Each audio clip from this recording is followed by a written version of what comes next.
दोस्तों, अभ्युदय हिंदी क्लासेस में आप सभी का एक बार फिर से स्वागत है। आज मैं आपके लिए कबीरदास के पद और साखियाँ विषय पर वीडियो बनाने जा रही हूँ।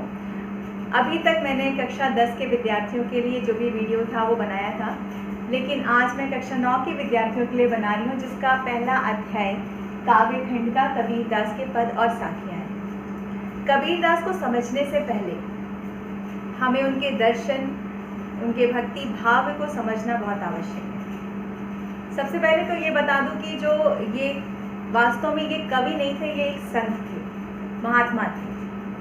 और उस समय जब भक्ति काल में दो तरह की धाराएं प्रचलित हुई, एक सगुण भक्ति धारा और एक निर्गुण भक्ति धारा। सगुण भक्ति धारा के कवियों का ये विश्वास था कि जो ईश्वर है उसका एक रूप है, एक रंग है, आकार है, हम उसे देख सकते हैं, उसे महसूस कर सकते हैं और उसकी आराधना कर सकते हैं। क्योंकि उनका मानना था कि हम आराधना तभी कर सकते हैं जब उसकी एक साकार मूर्ति हमारे समक्ष होगी। और वहीं दूसरी तरफ जो निर्गुण भक्ति धारा के कवि थे, संत कवि थे या फिर सूफी कवि थे, उनका ये मानना था कि जो परमात्मा है वो निर्गुण और निराकार है, उसका कोई रूप रंग आकार नहीं होता है, हम उसे देख नहीं सकते हैं, सिर्फ महसूस करके उसकी भक्ति या आराधना कर सकते हैं। तो निर्गुण भक्ति धारा में इस तरह के सूफी और संत कवि आते थे। कबीरदास की जो भक्ति भावना थी वो ज्ञान मार्गी थी। ज्ञान के माध्यम से उन्होंने ईश्वर या परमात्मा की प्राप्ति संभव मानी है। उनके अनुसार जो सच्चा ज्ञान हमें एक सच्चे गुरु से मिलता है और सच्चे ज्ञान को प्राप्त करने के बाद जो भक्त है या साधक है उसे मोक्ष की प्राप्ति होती है और वो आत्मा परमात्मा में विलीन हो जाती है, और यही मोक्ष है, यही मुक्ति है। तो इन सब कवियों ने, चाहे वो सगुण भक्ति धारा के कवि हो या निर्गुण भक्ति धारा के कवि हो, उस समय का जो परिप्रेक्ष्य था, सामाजिक परिप्रेक्ष्य या पृष्ठभूमि कह सकते हैं, तो उस समय मुस्लिम आक्रांताओं के आने से जो हिंदू मुस्लिम संस्कृति और धर्म में जो वैमनस्य चल रहा था, विरोधाभास चल रहा था, अपने अपने धर्मों को लेकर जो उनमें कट्टरता स्थापित हो रही थी, अपने अपने धर्म को सब सर्वोपरि मान रहे थे। तो ऐसे में संत कवि, भक्त कवियों ने एक जिम्मा उठाया समाज को सही दिशा दिखाने का, और कबीरदास इसमें प्रमुख थे। उन्होंने इन सारे, चाहे वो हिंदू धर्म के हों या मुस्लिम धर्म के हों, सभी के धर्माडंबरों पर प्रहार किया, जाति पाति भेदभाव को समाप्त करने का प्रयास किया। मतलब कबीरदास का एक समाज सुधारक रूप भी दिखता है। तो ये कबीर का दर्शन है। चलते हैं उनकी साखियों की ओर। तो पहला जो साखी है उनका, मान सरोवर सुभर जल, हंसा केली कराही, मुक्ता फल मुक्ता चुगे, अब उड़ी अनत न जाए। इनके साखियों को समझने के लिए पहले हमें उसके शाब्दिक अर्थ को समझना है और फिर हम उसके प्रतीकात्मक अर्थ की ओर चलते हैं। हंस का जो प्रतीकात्मक अर्थ है वो होता है जीवात्मा।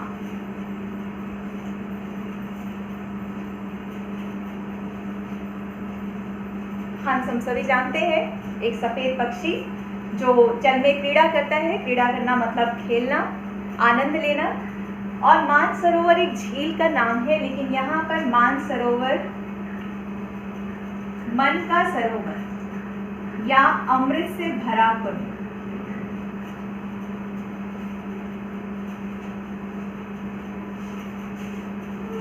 सुभर का अर्थ होता है अच्छी तरह भरा हुआ।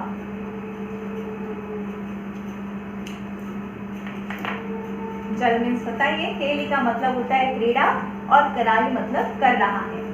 मुक्ता फल, मुक्ता फल का अर्थ होता है मोती रूपी दाने को चुगने वाला, अर्थात हंस।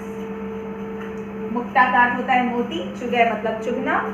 अब उड़ी अनत, अनत का अर्थ होता है अन्यत्र, अन्यत्र मतलब कहीं दूसरी जगह, ना जात। अब इसके शाब्दिक अर्थ को देखते हैं कि मान सरोवर मतलब अमृत से भरे जल में, कुंड में, हंसा केली कराही, हंस जो है वो क्रीड़ा कर रहा है।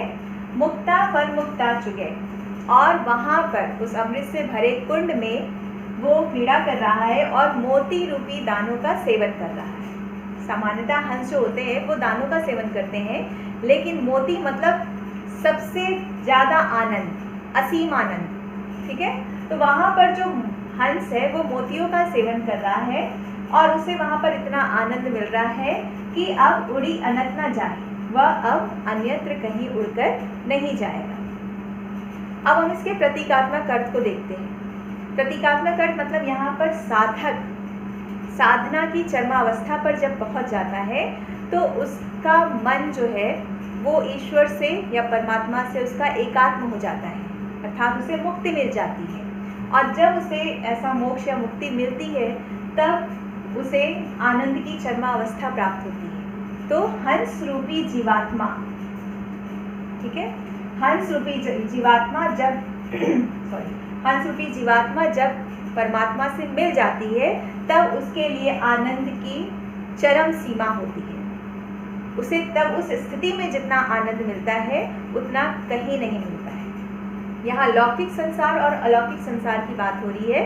मतलब लौकिक संसार में जीव को तमाम तरह के कष्ट होते हैं। ये सभी साधक और संत कवियों ने ऐसा माना है कि आत्मा जब तक इस संसार, इस नश्वर जगत में रहती है, उसे तमाम तरह की यातनाओं को झेलना पड़ता है, सुख दुख आते रहते हैं और ये सारे बंधन होते हैं जो उसे बांध कर रखते हैं और उसे परमात्मा से अलग करके रखते हैं। लेकिन जब वो इस सत्य को जान जाता है तो उसे इस जन्म मरण के चक्र से मुक्ति मिल जाती है, अर्थात उसे मोक्ष प्राप्त हो जाता है और वो ईश्वर से मिल जाता है और तब उसके लिए आनंद की चरमावस्था होती है और यही स्थिति है मानसरोवर की स्थिति।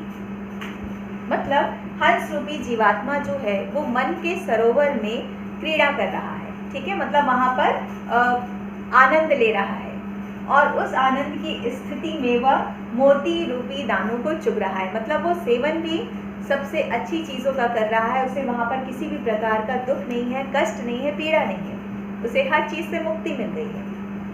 अब उड़ी अनत न जाए और अब वो जीवात्मा रूपी हंस उड़कर कहीं अन्यत्र नहीं जाएगा, अर्थात इस लौकिक जगत की ओर वापस नहीं आएगा।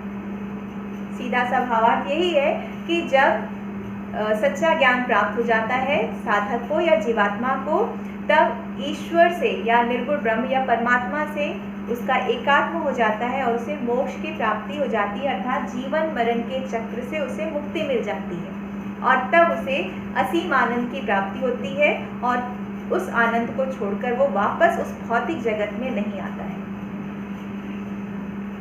दूसरे साखी की ओर बढ़ते हैं। प्रेमी ढूंढत मैं फिरो, प्रेमी मिले न कोई।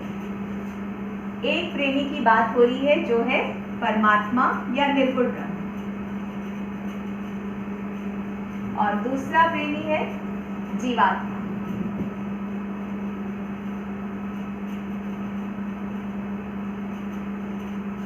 अब परमात्मा का ही अंश होती है आत्मा, लेकिन आत्मा क्योंकि जीव के रूप में जन्म ले लेती है इसलिए उसका वियोग हो जाता है परमात्मा रूपी प्रेमी से। और फिर ये जो प्रेमी है, मतलब जीवात्मा रूपी प्रेमी है, उसको कोई प्रेमी नहीं मिल रहा है। प्रेमी ढूंढत मैं फिरो, प्रेमी मिले ना कोई। ठीक है, ये मैं मतलब ये जीवात्मा इस लौकिक जगत में अपने उस परमात्मा रूपी प्रेमी को ढूंढ रही है। और क्योंकि इन संत कवियों के अनुसार ये लौकिक जगत जो है वो मिथ्या है, भ्रम है। वास्तविकता जो है वो परम सत्य जो है वो निर्गुण ब्रह्म है और ये इन सब लौकिक जगत में या बाह्याडंबरों से, दिखावे से हमें वो ईश्वर नहीं मिलेंगे। इसीलिए इस भौतिक जगत में लीन होने के कारण तमाम तरह के आडंबरों को अपना कर भी ईश्वर रूपी प्रेमी इस जीवात्मा रूपी प्रेमी को नहीं मिल रहा है। ठीक है, मतलब प्रेमी ढूंढत मैं फिरो, मैं का अर्थ यहाँ पर जीवात्मा से है कि जीवात्मा जो है इस भौतिक जगत में अपने सच्चे प्रेम करने वाले प्रेमी को ढूंढ रही है, अर्थात परमात्मा रूपी प्रेमी को ढूंढ रही है। प्रेमी को प्रेमी मिले सब विष अमृत होए, क्योंकि परमात्मा और जीवात्मा का जब मिलन हो जाता है, और ये स्थिति कब आती है? जब मोक्ष मिल जाता है। आत्मा को या जीवात्मा को जब मोक्ष मिल जाता है तब उसका परमात्मा से मिलन हो जाता है और तब स्थिति कौन सी होती है? सब विष अमृत होए।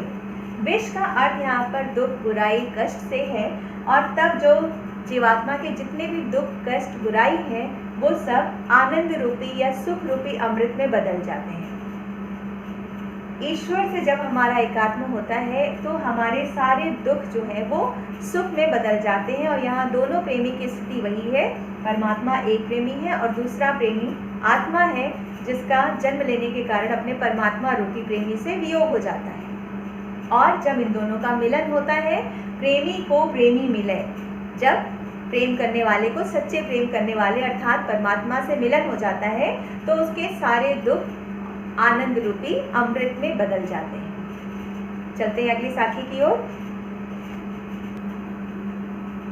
तीसरी साखी है, हस्ती चढ़िए ज्ञान को सहज दुलीचा डारी, स्वान रूप संसार है भूखन दे छठ मारी। हस्ती का अर्थ होता है हाथी,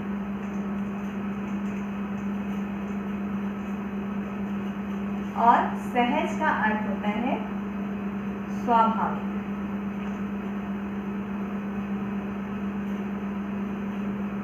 दुलीचा का तात्पर्य गद्दी है। स्वान का अर्थ होता है कुत्ता। झक मारी मुहावरा है जिसका अर्थ होता है व्यर्थ।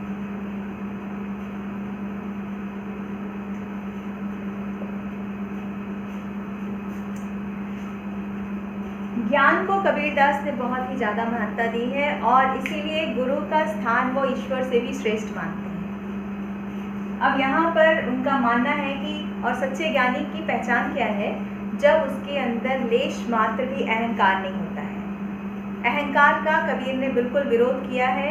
अहंकार के साथ ज्ञान बहुत ही निकृष्ट कोटि का होता है। जो भी सच्चा ज्ञानी है, अगर उसके अंदर अहंकार तनिक भी नहीं होगा, और अगर अहंकार है तो फिर वो सच्चा ज्ञानी नहीं होगा, क्योंकि अहंकार जब हमारे भीतर आता है तो हमारे विवेक का नाश हो जाता है, हमें उचित अनुचित का भेद समझ में नहीं आता है। तो यहाँ पर उसी को बताया है, हस्ती चढ़िए ज्ञान को, मतलब ज्ञान की हाथी पर चढ़िए।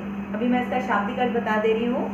सहज दुलीचा डारी, और दुलीचा मतलब जो उस पर गद्दी है, जैसे हाथी पर हम सवारी करते हैं तो उस पर एक गद्दी या आसन होता है जिस पर हम बैठते हैं। तो अगर वो आसन मखमल का हो या फिर कुछ ऐसे कपड़े का हो तो हमें उस पर से गिरने का भय रहेगा, लेकिन हम उस पर सूती कपड़े की गद्दी या ऐसी गद्दी जो उस पर टिकी रहे, तो ऐसे आसन पर बैठेंगे। तो यहाँ पर वही कवि कहते हैं कि ज्ञान की हाथी की सवारी करिए, ज्ञान की हाथी पर चढ़िए, लेकिन जो दुलीचा है वो सहजता का डालिए। सहजता का डालिए मतलब अपने अंदर अहंकार को मत आने दीजिए, अपने आप को स्वाभाविक बनाए रखिए, अपना व्यवहार स्वाभाविक रखिए। अपने ज्ञान का बिल्कुल भी अहंकार मत करिए, क्योंकि जिसके अंदर अहंकार आ गया उसके अंदर का विवेक नष्ट हो जाता है। और इस समाज की जो प्रवृत्ति है, ये जो संसार है, उसकी प्रवृत्ति उस कुत्ते की प्रवृत्ति के समान है जो हाथी के मार्ग को विचलित करने के लिए या हाथी को विचलित करने के लिए व्यर्थ में भौंकता रहता है। कहावत में ना कि हाथी अपने मार्ग से चलती है और कुत्ते भौंकते रहते हैं, हाथी चलती जाती है। तो हाथी की तरह ही हमें भी होना चाहिए, और हम तभी हो सकते हैं जब हमें ज्ञान तो हो, ज्ञान गहनतम ज्ञान हो, बहुत विस्तृत ज्ञान हो, लेकिन अहंकार तनिक भी ना हो। क्योंकि अगर अहंकार हुआ तो ये जो संसार है वो मार्ग में बाधक बनने का प्रयास करता है, बाधा उत्पन्न करने का प्रयास करता है, और जो भी अहंकार के साथ ज्ञान अर्जित करते हैं वो इस बाधा से परेशान हो जाते हैं या अपने मार्ग से भ्रमित हो जाते हैं। तो इसीलिए कबीरदास ने कहा है कि ज्ञान की हाथी पर चढ़िए, मतलब अथाह और विस्तृत गहन ज्ञान अर्जित करिए, लेकिन अपने अंदर हमेशा अहंकार रहित ज्ञान को प्रमुखता दीजिए, मतलब अपने स्वभाव को हमेशा अहंकार रहित रखिए। क्योंकि ये जो संसार है वो कुत्ते के समान है जो व्यर्थ में भौंक कर हाथी के मार्ग में बाधा बनने का कार्य करता है। अगली साखी, पखा पखी के कारणे सब जग रहा भुलान, निरपक होई के हरि भजे सोई संत सुजान। यहाँ पे एक चीज़ मैं और बताना चाहती हूँ कि कबीर दास की रचनाओं में जहाँ भी हरि, राम या इन तरह के संबोधनों का प्रयोग हुआ है, उसका अर्थ यहाँ पर कृष्ण नहीं है, यहाँ भी उसका अर्थ निर्गुण ब्रह्म ही है, क्योंकि उन्होंने निर्गुण ब्रह्म की आराधना की थी। उनके अनुसार जो ईश्वर है या परम ब्रह्म है वो निर्गुण है, निराकार है, क्योंकि वो किसी भी धर्म संप्रदाय का पक्ष नहीं लेते थे। वे एक मध्यम मार्ग अपनाना चाहते थे जिसको हिंदू और मुसलमान दोनों एक मत से अपना सके। पकापकी मतलब पक्ष विपक्ष। जब पक्ष विपक्ष का द्वंद्व होता है तो फिर कोई मार्ग नहीं सूझता। पक्ष विपक्ष के कारण सब जग रहा भुलान। भुलान का अर्थ होता है भ्रमित। निरपक्ष होई के हरि भजे। निष्पक्ष, निरपक्ष का अर्थ होता है निष्पक्ष, बिना किसी पक्ष में पड़कर, निष्पक्ष होकर हरि को भजिए, मतलब निर्गुण ब्रह्म को भजने वाला ही सोई संत सुजान, वही संत है और वही सज्जन है। संत और सज्जन की बात इसलिए क्योंकि हिंदू और मुसलमान दोनों अपने अपने धर्म के लिए लड़ रहे थे, अपने अपने धर्म को प्रमुखता दे रहे थे, दूसरों के धर्म को निकृष्ट बता रहे थे या उसका अपमान कर रहे थे। ऐसे में कबीर दास जैसे संत कवियों ने एक पूरे संसार को एक मध्यम मार्ग दिखाने का प्रयास किया। इसीलिए लिखा है कि पक्ष विपक्ष के कारण, पक्ष विपक्ष मतलब ये जो द्वैत का द्वंद्व है, द्वैत मतलब दो ईश्वर का, कि मेरे ये ईश्वर है, तुम्हारे ये ईश्वर है, ईश्वर का जो बंटवारा है उसके पक्ष विपक्ष में पढ़कर, पक्ष विपक्ष के कारण ही ये जो सारा संसार है वो अपने लक्ष्य से भ्रमित हो रहा है या उसे जीवन सत्य नहीं दिखाई दे रहा है कि वास्तव में सत्य क्या है, और इसीलिए पूरा संसार भ्रमित है, भ्रम में है। और उस भ्रम से उबरने के लिए कबीरदास क्या कहते हैं? निष्पक्ष होके हरि का भजन करे, मतलब निष्पक्ष भाव से, ना उसके पक्ष में ना उसके पक्ष में, किसी पक्ष में ना पड़कर वो निष्पक्ष भाव से निर्गुण ब्रह्म की आराधना करे, वही सच्चे संत या वही सच्चे सज्जन की निशानी है, मतलब वही सच्चा संत है और वही सज्जन है। अगले साखी में उन्होंने उस स्थिति का जिक्र किया है जब द्वैत का भाव समाप्त हो जाता है। द्वैत का मतलब होता है दो।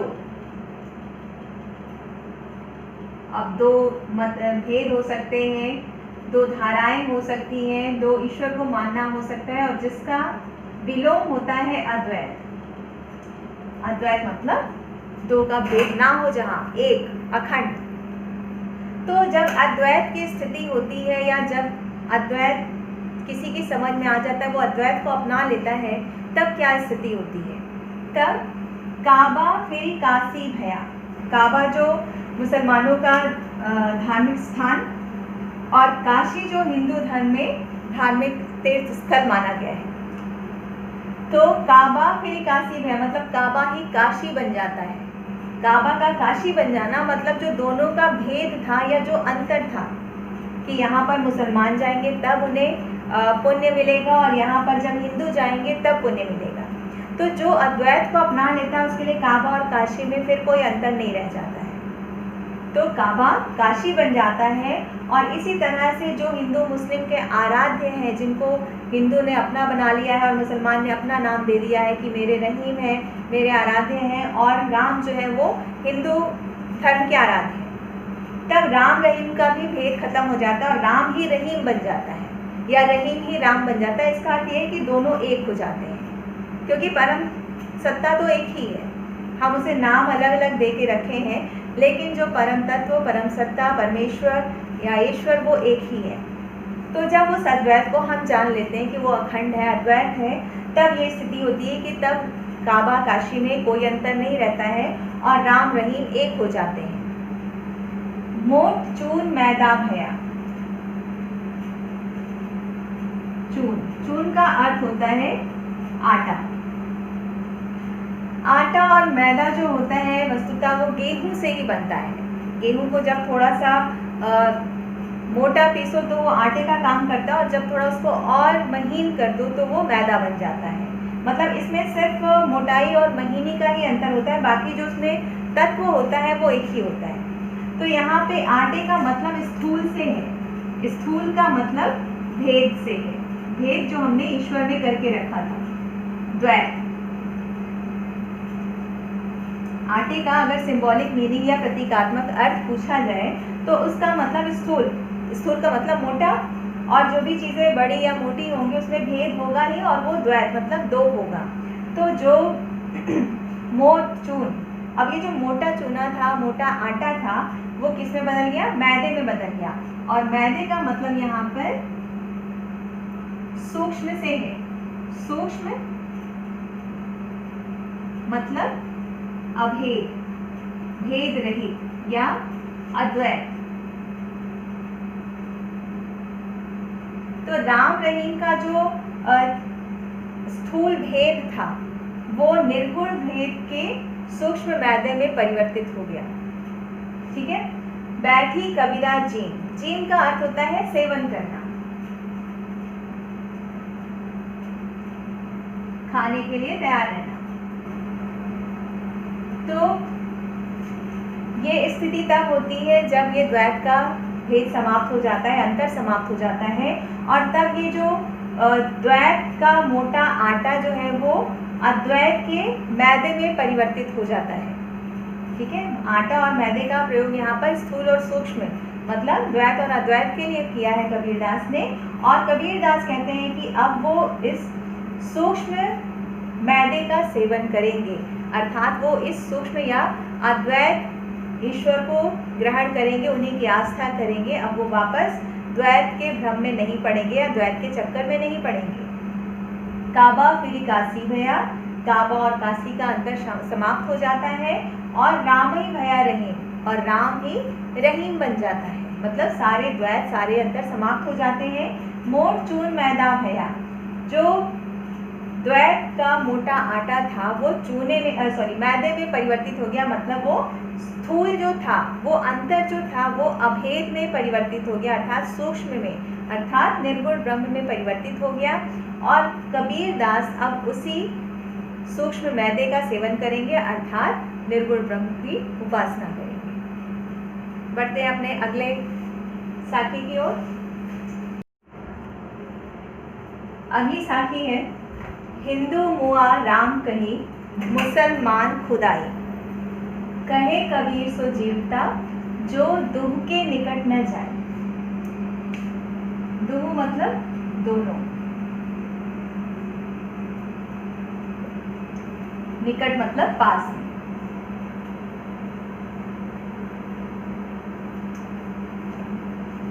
अब इसका अगर शाब्दिक अर्थ देखें, क्योंकि मैंने बताया था कि उस समय की जो सामाजिक पृष्ठभूमि थी, हिंदू और मुस्लिम धर्म की जो लड़ाई थी वो अपनी पराकाष्ठा पर थी। बहुत ज़्यादा दोनों में मतभेद थे, दोनों में लड़ाइयाँ थी, संघर्ष थे, अपने अपने धर्म को लेकर कट्टरता बढ़ रही थी, पाखंड और आडंबर बढ़ रहे थे।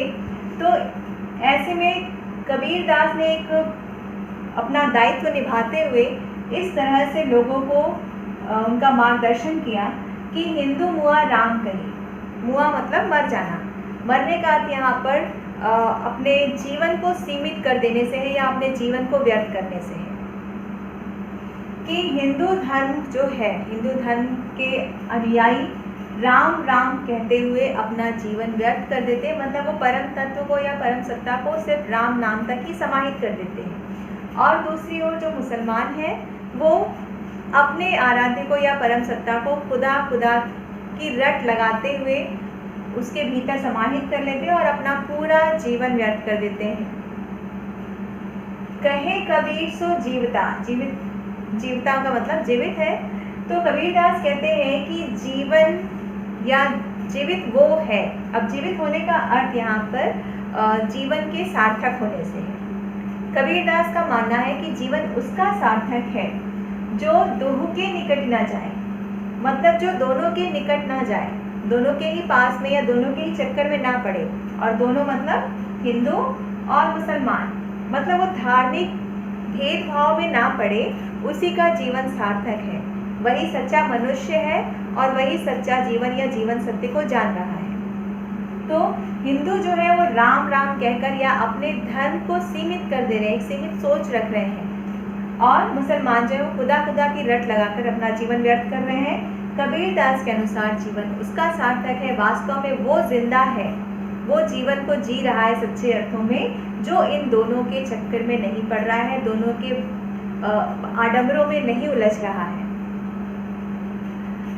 अगली जो साखी है उसमें कबीरदास ने जो ऊंच नीच का भेद है, जाति पाति का भेद है, जैसे पहले ये चीज़ें बहुत ज़्यादा थी कि ब्राह्मण वंश के जो कुल के थे वो सर्वश्रेष्ठ समझे जाते थे और जो शूद्र जाति के होते थे वो निकृष्ट समझे जाते थे। तो यहाँ पे कबीरदास का मानना है कि हमारे जन्म हमारी श्रेष्ठता को नहीं निर्धारित करते हैं, हमारी श्रेष्ठता निर्धारित होती है हमारे कार्यों से। अगर हम शूद्र जाति के भी हैं और हमारे कार्य जो है वो उच्च कोटि के हैं तो निश्चित रूप से हम श्रद्धा के पात्र होंगे, और अगर हमारा जन्म उच्च घराने में हुआ है, उच्च जाति में हुआ है और उसके बाद हमारे कार्य जो है वो निंदनीय है या निकृष्ट कोटि के हैं, तो निश्चित रूप से हमारा किसी भी तरीके से सम्मान नहीं होगा। तो जाति की श्रेष्ठता जिनके भीतर है या अपने आप को जो महान समझते हैं सिर्फ ऊंचे कुल में जन्म लेने से ही, उस पर एक व्यंग या प्रहार करते हुए कबीरदास कहते हैं, ऊंचे कुल का जन्मिया, ऊंचे कुल में जन्म लेने वाला और जिसकी करनी ऊंच ना हो, करनी मतलब कार्य, और जिसके कार्य ऊंचे नहीं होते हैं उसकी स्थिति कैसी होती है? सुब्रन कलश सुरा घरा। सुब्रन का अर्थ होता है सोना, कलश मतलब घड़ा, घड़ा जो होता है, सुरा का मतलब होता है मदिरा। तो जैसे ऊंचे कुल में जन्म लेने के बाद किसी के कार्य या उसके गुण निकृष्टतम कोटि के हैं तो उसकी स्थिति या उसकी तुलना कबीरदास उस सोने के घड़े से कर रहे हैं जिसके अंदर मदिरा भरी है। तो अगर ऐसा कोई पात्र है, सोने का है, बेशकीमती है वो, लेकिन उसके अंदर जो तत्व है वो मदिरा है, वो निकृष्ट है, तो किसी भी तरीके से उसे साधु निंदा सोई, जो साधु लोग हैं, जो संत लोग हैं, वो उनके लिए वो निंदा का ही पात्र होगा। किसी भी कीमत पर वो उसकी प्रशंसा नहीं करेंगे या उसको ग्रहण नहीं करेंगे। उनके लिए वो मिट्टी का पात्र ज़्यादा अच्छा होगा, ज़्यादा श्रेष्ठ होगा, जिसके अंदर अमृत भरा होगा।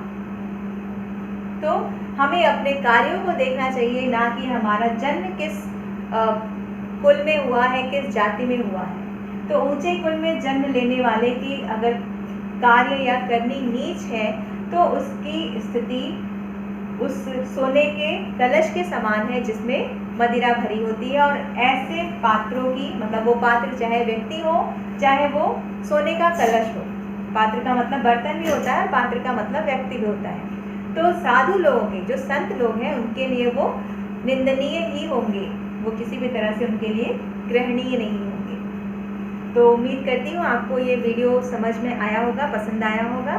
धन्यवाद।